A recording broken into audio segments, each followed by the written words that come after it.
Hey guys, Lotus Streams here, coming at you with another review. Today I'm gonna review the Gathering Storm 3 Rise of the Primarch, and we got some interesting content today. We have some content about Cypher and the Fallen, and how to fear them and how they ally and all such. We have a new character for Grey Knights, Grandmaster Voldus. We have Ultramarines Warlord traits, Ultramarines Relics, and one formation and a detachment for their own chapter, which is obviously something that was missing, and obviously the Triumvirate for these guys, consisting of Cypher, Voldus, and Robert Gilliman.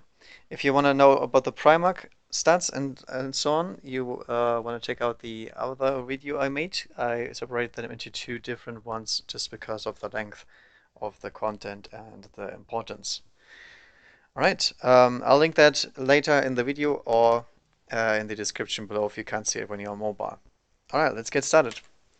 So first of all, Cypher is pretty much unchanged. If you know Cypher, you probably can skip this because there's nothing really more about him. He's 190 points, so very expensive character. Weapon skill 7, very high. Ballistic skill 10, obviously great. Hitting on 2's re-rolling. Strength 4, toughness 4, 3 wounds, initiative 8, so really high. 3 attacks, pretty basic, leadership 10, 3 per save, no inborn save character. He has Frag and Crack, so his initiative 8 is actually relevant. And he has and they shall know no fear, Eternal Warrior to protect his 3 wounds, which is good. Infiltrate, which is both good and bad.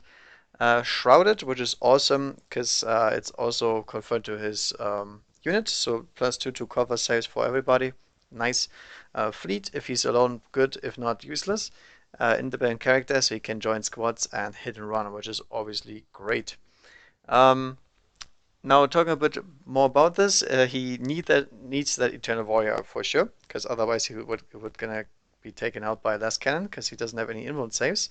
Shrouded also helps with that, obviously, but in close combat he's still pretty vulnerable, so he better kills his opponent before he does get to swing, because otherwise um, he's probably gonna bite the dust rather quickly. Um, he only awards victory points if there's an enemy model within D6 as he dies, no matter how, which is really nice. You can deny some kill points or character or whatever your tactical objective is. And he can't be your warlord at all, so you wouldn't deny warlord trade warlord kill anything like that. But your warlord has -1 leadership too when you field him. Not really as important, I think, because most warlords have some sort of buff to that or can deal with it somehow else. But makes them pretty much a additional to any primary detachment that you want. He has a bolt pistol and a plasma pistol, and he can fire 2 pistols as everybody else, but he can also fire the same pistol twice as he wants, which is a plasma pistol on ballistic skill 10 that doesn't get hot. So that's pretty nuts. He has pretty much a little plasma gun, if you want to call it. And he can do so twice before or after running, which is also really nice because you have some additional mobility. And he overwatches both the pistols on full ballistic skill. While he's fighting close combat, he also has a 50-50 profile. You use the bolt pistol and the plasma pistol's attack as half, and obviously rounding up if you have the bolt pistol. And having 3 attacks base and 4 on the charge, you basically have 2 attacks with strength 4 AP 5 and then 2 attacks with strength 7 AP 2 at initiative 8, which is pretty strong. Now, not necessarily the overkill character, but thanks to full basis Overwatch running, getting in there, hit and run, you can have a very, very nice combination and it plays very, very nicely. That's basically the thing about Cypher. He feels good to play. He's not necessarily very good because he's too expensive for what he does. And then, in addition to that, we have Fallen. Fallen basically can be fielded with Cypher together.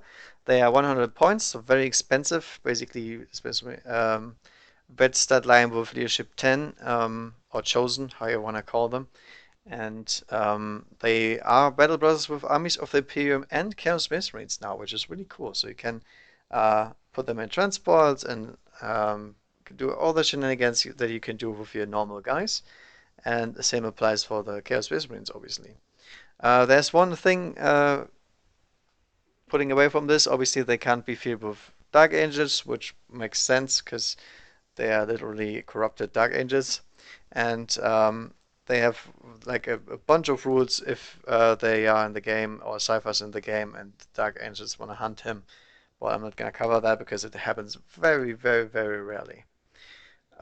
They can be fielded now as a formation with Cypher, so you take 1 to 3 squads, and they gain Enchanted of Fear, which is really cool, Infiltrate, which is even better, and Stubborn while being within 12 inches of him. And that is cool because one thing that Cypher does have is Infiltrate. And characters that have Infiltrate can only join squads that already have Infiltrate. And even if he does not infiltrate, he cannot join any squads during deployment, which is what the FAQ states. Which is really weird, but that's just how it is. And that's a big downside if you're having Cypher. Um, Now you can put him in a group of Fallen and you can infiltrate with them um, and get away with this much easier. And you can give them the Shrouded buff because it applies to them as well.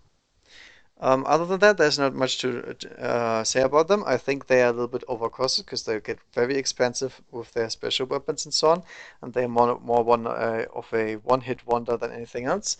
And if the enemy has ignore cover of some sorts, you're probably dead very, very quickly, even with Cypher around. He's not really meant for tanking, really. Um, it's still a good thing to use them. I think the rules are solid and they are playable, which is obviously what you always want when you're fielding a unit like this that is supposed to be fluffy of some sort. All right, go next to Grandmaster Voldus, and there is one big issue with him that you can see right next to his name. It's 240 points. He is massively overcosted, in my opinion. He is exactly in the same price class as Draco, only that Draco has better stats and better abilities and so on. Why do I say that? Because he's a normal chapter master in stat line wise, which is okay. He's in Terminator armor, obviously, 2 plus 4 plus in 1 save. Um, he has a Nemesis Demon Hammer, which is nice because that's a very good piece of war gear. It has instant death because of Force and Demon Bane, all that stuff, which you don't need. But it doesn't have Unwieldy. And that is really, really good because the Grey Knight Terminators and all characters that wear it actually keep their assault and frag grenades. So they go on full initiative here. They have Hammer Hand most of the time, so you can have initiative 10 instant killing Hammer. And he's also mastery level 3, which you cannot take on a normal chapter master, or grandmaster in this case, not chapter master. It's a little bit the same though. They have the same postage, just different named. His water trait is generate 1 extra power from Sanctic, which is meh. You don't necessarily want him to make your Warlord because he's not really good in a Grey Knight detachment. And that extra power thing you can already get as an artifact, so that is already there for much cheaper points than he is. And I don't know. I'm very skeptical about him. I am a Grey Knight player and I would not play him, I don't think. If I take a Librarian, I give him that extra power relic. He's much, much, much cheaper. And the Demon Hammer thing will most likely not come into play very often because it's the one thing that Grey Knights have trouble with is coming into close combat and getting into close combat, which is obviously something this guy does not help me with. And he does not have any additional stuff that will make him take him over Drago because his powers, Drago's powers are really good already. These here are completely random, which is both good if you want to have some options and both bad if you want to have some good choices locked in right before the game. So he's iffy, I think. You can use him. Points for points, he is somehow doable, but in terms of what he gives your army, I don't think he is much use. Even if you take him outside of a Grey Knight army, or even in the formation, I'll talk about that later. That makes him even worse in that regard. I don't know. I think the rules are a little bit uninspired, I'd say. I would just like to have some outstanding rules and not some random. We have another Psyker coming up here, which the Granites already have. There's enough guys to fill the slot, and this is just another one with a very, very high point cost tag on him. Um, Ultramarine Warlord traits. Now getting to the good stuff, because Ultramarine Warlord traits are actually really good. There's only one bad one, which is the second one. It's counterattack. Not necessarily bad, but at the same time, who needs counterattack? It's just a waste of a Warlord trait, I think. Everything else is pretty decent, though. The first one is you must reroll morale pinning fear tests with the Warlord in all friendly units within 12, which is nice. Can get rid of the freaking pinning. And being Ultramarines, you want to use your doctrines, and if you're getting pinned, obviously that gets less effective. You want to shoot a full ballistic skill. The third one is really good. Preferred enemy. Put him inside of a Devastator squad. Put him in a Thunderfire Cannon squad. There we go. Preferred enemy is always a very, very good option, especially if you have plasma weapons and so on. Not necessarily working in itself, but as soon as somebody has it, the entire squad has it. So that's a very solid one. The fourth one is very Ultramarine-like. It's +4 to seize initiative, which is obviously nice because you can get to see the enemy's deployment pretty much, can counter deploy and then probably go first even. So that's great, way better than the normal Warlord trait you could get there, and very Ultramarine-like too because it requires advanced planning and scouting and so on. Then the fifth one is really, really cool because first of all, if you're not playing with tactical objectives, you can reroll this if you're playing without. So that's awesome. You can discard an active objective at the start of each of your turns, and you can immediately generate a new one at the start of each turns if you do so. So basically, you can discard one at the end of the turn, and then the next upcoming you can also exchange another one. So if you have two bad objectives, which might happen, like issue a challenge and kill something in the assault phase, which is not doable in turn one, you can discard the last one and then also exchange the other one. Or even if you draw them at the very beginning of your turn, you can also exchange another one. So that's a really, really good one. I think that's pretty much game winning if you're playing with tacticals, which is really nice. And then finally, the Warlord and friendly units within 6 inches have split fire. That's awesome. Allows you to charge whatever you would like to, because you can split fire one weapon into it, or allows you to split fire that special weapon, or allows you to not overshoot a unit if you know you're probably going to kill them. And it's within 6 inches, so it's pretty much everybody. And if somebody has split fire, the entire unit has it. So you can choose whatever model it is. Doesn't have to be the other one. And it's also units, so you don't have to come too close. I think it's a very solid one. All in all, I don't like Warlord traits that much, but these are good. I would like to have some of these. Counterattack not, but the rest is usable or pretty good. Next is Ultramarine Relics. The first one is weird because it's 35 points, that's okay, and it gives you Eternal Warrior and it will not die. Now, there is solid rules, no doubt. Eternal Warrior is great, and it will not die is situational, but also great because you can take a wound and then hide in your unit and regenerate that one, maybe, within 3 turns. The downside is that this is an artifact slot, and you might as well take the Sheet Eternal, because the Sheet Eternal is just slightly more costly, but obviously gives you a 3+ in-1 save on top of Eternal Warrior. There's only one Sheet Eternal though, so if you need multiple Eternal Warrior, that can be useful.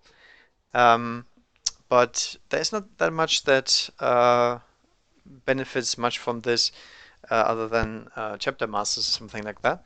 And I don't know, it's okay, I guess. The Helm of Senja, you already heard me talking about preferred enemy, and here you got it, 30 points preferred enemy on any character, I take it. Why not? I want that. I want that for other armies too. I would just give it to somebody else and join, I don't know, take a Librarius Conclave, give somebody preferred enemy, put them in your artillery squad, there you go, have preferred enemy on them. Rerolling once to hit and all that stuff, rerolling blasts, rerolling gets hot, awesome, good stuff. And in addition to this, you also get to reroll to hit and wound against all CSM models, which is just icing on the cake, in my opinion. I think for 30 points, it's really, really good. The issue is the um, relic obviously takes a relic slot, but I think it's well worth it. I would take it on a secondary HQ any day. Sanctic Halo gives you Adamantium Wool and Feel No Pain. I think 50 points is really cheap for that. It's okay. The only issue is, would you take it instead of a Sheet Eternal, whatever limited artifacts you can give your HQ? Probably not. So it's basically the worth of the artifact is only limited by the exclusiveness of the slot. That's how I'd name it. But other than that, I think it's pretty decent. The Sorcerer Bait is 20 points, strength user, AP2 melee. Why not? I mean, that's pretty good. Better than a Power Sword for 5 points, and just straight up AP2 at initiative. Probably initiative 5 if you got the your master. 20 points is also not too expensive. You can fit that in. Pretty good finisher for a unit that you don't want to kit out completely with Power Fist and everything, but you just want him to hit something. Then there's a big one, the Standard of Macrage Inviolate. 60 points, so it's massively costly, like really, really expensive, even for standards price class. It gives you +1 leadership within 12 inches for all friendly units, which is good, obviously. Grants you 1 attack for the unit, which is also great, so it's like a chapter banner in that sense. Obviously, you can take it on the Honor Guard, because Honor Guards are the only ones that can take these standards, usually. And there is one addition to this, because this would not make 60 points worth it, I think. If Ultramarine Infantry is dying within 6 inches of the banner, they can shoot in the in all other phases but the assault phase, or attack if they roll a 5+ or higher. Now this is models, not units. So you have to be very, very close to use it. You have to pass the 5 up, and then you get to do 1 attack out of the sequence, which is cool. Obviously it gets more effective the better the weapons are. So if your plasma gun gets sniped, you can shoot them one last avenging shot, basically. But the issue with this is you have to be very, very close to the banner. The banner has to be on the board, which is not very likely because the Honor Guard likes to ride in transport, not foot slog across the freaking board. And if you take a min unit of Honor Guard, it's gonna get sniped in no time, because why wouldn't you take out the 60 points there? Why not? It's an 80-point model that's holding this one. And I don't know, it's weird because the rule is not bad, but the AoE is not high enough. And if the enemy has any kind of AoE damage, you have a big problem, like a really, really big problem. Other than that, I'd say it's pretty good still. And if you take Honor Guard anyway, I think it might be worth it, just because of the +1 attack is obviously powerful, and leadership is also nice. And you can also, you have to take the Honor Guard in a Ultramarine formation, so keep that in mind. You might be able to use this more than you would expect. And then, last but not least, the Vengeance of Ultramar is obviously 20 points, overcosted weapon of your choice. It's a bolt gun with 4 shots and poison 2+. I would not take it because it doesn't do anything extraordinary. It's 20 points, and also it has 1 slot that you can fill. So that one slot you can fill, you're probably not gonna want to fill with that gun. I don't think so. It's also not a bolt pistol, which is also an issue. And I don't know. I would probably never run it. It's in every single codex though. Alright. Now next comes the formations. The Victrix Guard is an Ultramarine formation. You have to take Captain Sicarius. Sicarius is a captain with a plasma pistol and a power sword that has an instant death attack +2 strength. If you wanna drop your attacks, it also has he has the ability to make one of your tactical squads better, and he gives +1 to reserves rolls. His word trait is pretty good, but you probably will not use it because this formation is made to buff the Primarch. You have to take 1 unit of Honor Guard. There you go. 4 units of Stern Guard or Vanguard veterans. bringing you to 640/700 if you take the Stern Guard minimum. So this is a huge formation, and it's auxiliary too. You cannot take any dedicated transport, and you cannot start in any non-dedicated transports. So these guys will be foot slogging no matter what. And yes, you can steer those rhinos from the tacticals, but remember something: this formation is not meant to ride around and hide in the transports. It's the exact opposite. They're gonna stay outside. Why is that? Because the one issue they have, or the issue, it's not an issue, it's the worth they have, is they can be used for lookouts, so if they're within 3 inches of Royal Gilliman. So essentially, this is how you field him if you want to have some bullet sponges, so to say. Because being a monstrous creature, he cannot join any squads. But now you can surround him with a bunch of goons, and as the D shot hits his face, he can look out, sir, and be saved, possibly. Or maybe just failing horribly and then, don't know. I think they should make it automatically look out, sir. But okay, he doesn't have it. Is it good? Yes, the rule itself is good, but you're fielding 4 units of Stern Guard, probably, because Vanguard are not really good. And those are very expensive units. You probably don't want to give them heavy weapons, because they have to move up with him. And you're basically bubble wrapping the Primarch that cries for AoE, that cries for plasma cannons, and all that nasty stuff that will take out his flashback around him very, very easily. And pretty much makes him incredibly expensive to run, because this formation is 700 and then 355 makes it 1k points of foot slogging Marines, essentially. What else do they get? They get +1 weapon skill and ballistic skill, which is awesome, no doubt. Stern Guard with 2+ to hit, why not? 2+ to hit, 2+ to wound with poison. Stern Guard are very expensive, but they are very effective, and this makes them better. The only issue is here, your Ultramarines. You don't need that kind of benefit because you most of the time will have additional chapter tactics, and thanks to Gilliman you have even more chapter tactics, and thanks to your detachment you will be able to use more than one. So it's very, very unlikely that you have to use this. Although you still get the 2s to hit and then rewarding 1s because they're Stern Guard. So that's good. Makes you very accurate, makes you most of your units, but at the same time, I'm just against using Stern Guard as a meat bag. It's basically very fluffy. No, don't get me wrong about that, but not necessarily very good game mechanic wise, because they're too expensive to kill them like a bunch of scouts. So all in all, I'd say it's a cool idea, but probably a little bit too expensive. I don't know.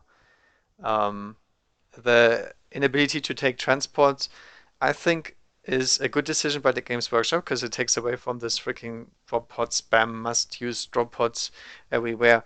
Why can't we use drop pods? Because there's multiple factions that can't use them, and this makes sense. The Primarch is going on foot, so everybody's going on foot as well. There we go. They are not meant to be some deep striking around him strike force. They are his honor guard, and that's it. Nothing else. But again, gameplay-wise, probably not the best that you can wish for. All right, last formation is the Triumvirate, and it's Robert Gilliman and Cypher and Grandmaster Voldus, bringing up to 350, 800 plus points, so pretty good. Point price. You get Stubborn for everybody, which is useless, I think, because Gilliman already has some great benefits regarding that, and Stubborn doesn't do anything. I think Fearless would have been way more appropriate because it makes sense to not want to get pinned, don't want to run away with the Devastators. There is benefits for Swiss being Fearless, but Stubborn is probably never gonna come into play unless you like going into close combat constantly. It doesn't matter, and if Space Marines are in close combat, you running away wouldn't make a difference anyway, right? Because heavy weapons are already in close combat. So in this case, it's probably even worse. Stubborn is most of the time denies you tactical options. And then they have, luckily enough, they have another benefit, which is reroll one failed save per round for each character, and that one is good. Obviously, because you can tank and you can tank and you can tank, and then you failed your save, you reroll that save. So if a 2+ rerolling save for Cypher, for example, because he's a cover save with Shrouded, or Grandmaster Voldus armor, or Gulliman's armor, and then you can start lookout soaring to your other stuff. The only issue here is we are talking about a formation that is probably half of your army. And that's just too much, I think. I think that doesn't make up for the fact that these characters don't necessarily work together very well. I mean, Voldus can try to support Gilliman, but in that case, you would always take Tigurius instead, and for way cheaper points too. And Cypher is not necessarily the cheapest choice to support this stuff, and in the end you can invest much less points and make Gilliman way more survivable and mobile in the end. So I don't know, I don't like it, to be honest. I think the Triumvirate of Uniad is way better in that sense, and even the Belisarius Call mix is better in terms of fearless. But I mean, to each his own, right? Wouldn't run it, but the one failed save per round thing is actually usable. You can abuse that, and it can be effective if the enemy does not have too much AP2 or ignore cover, because at that point you're dying very quickly. Alright, and now finally the Victrix Strike Force Detachment, something all the Ultramarine players were waiting for because they don't have anything. They are the only special chapter that is the standard one that doesn't have anything, which is a little bit weird. But Emperor be praised, you're getting exactly what you expect, which is objective secure. For everything non-vehicle, outside of the Battle Company. But, I mean, army-wide, why not? You also get to reroll your Warlord trait. I mean, who doesn't?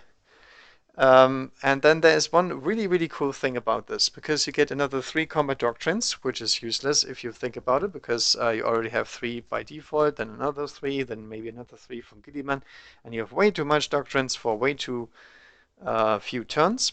But you get the ability to use them in any combination, so you can have as many active as you want. You're only limited by the max amount you can. That's awesome. So you can go tactical and devastator, or tactical and assault, or whatever you want to. You can pretty much mix and match how you like. You benefit much more from taking more and more benefits, like being Ultramarines and so on, and stacking them, because you can actually use them.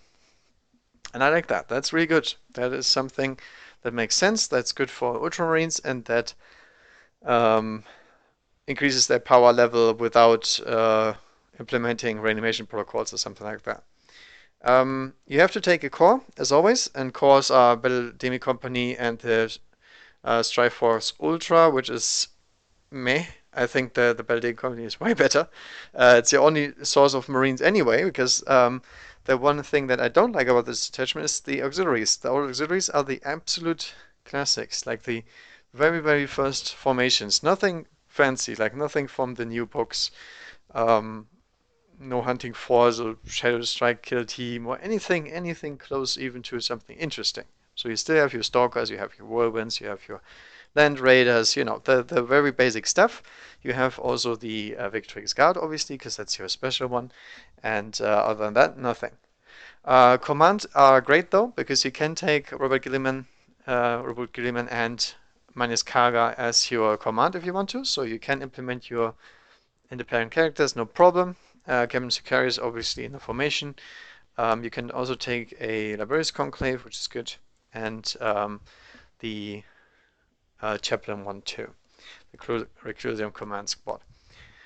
All in all, I think it's good. It's pretty cheap to run. It's a better way of implementing Gilliman than a combined arms mixed with another detachment, and it's basically what they needed in terms of running anything about combined arms anyway. The downside is you don't have access to your drop pods and so on, so you have to be a little bit wary there. You can go with your normal tactical marines, but you don't even have the Orbital Intervention Force, so You have to probably stack battle taming companies if you want to do that. But then again, objective secured on everything is pretty nice. So the attack bikes are getting much better with this because you can just speed them up and take an objective and so on. And the battle taming companies have objective secure on the vehicle still. That doesn't change. And I don't know, I like it. I think it's okay. Um, Most likely better than what they had before for sure. All right, that's it. Pretty short one, but in terms of content, I think the Gathering Storm was always a little bit short because there's a lot of story, so a lot of stuff that goes forward with the story, and a lot of pictures, obviously. So didn't expect much. I'm a little bit disappointed about the Grey Knight because the Grey Knight is very, I don't know, he's too basic. The ideas he has is not they are just not new. And you already have something that fulfills his role better than he does for less points. And but I think the Ultramarine stuff is really cool. I like it. You can feel it. It makes sense. And while it's not super competitive, it's still usable. And the specimens themselves are pretty good um, just by themselves. So I guess you can go with that. And it also allows you to ally in whatever you need to with your Cypher and Fallen mix, which I also think is great. I mean, Battle Brothers makes your stuff way more usable than before and allows you to bring in Cypher wherever you want to and take some chosen infiltrating somewhere with even having the Invasion of here, which is cool. Makes it make sense for fluff reasons too. All right. So again, if you want to check out the rules for the Primarch himself, you want to go over there to the video. And there I also need to mention there is a granite formation in there that I did not mention, which is terrible because you get Deny the Witch additions, and there's some optional rules for them to fighting demons, but again, those are optional, so they are more than a I don't know, you can play them for fluff reasons, but they're not really something rule-wise, and I'm always looking rule-wise at these kind of supplements. All right, that's it from me. I hope you enjoyed watching. Leave a like if you did, subscribe for more, and I'll play one as soon as I can with some new rules and see how they do. So stay tuned for that, and happy wargaming.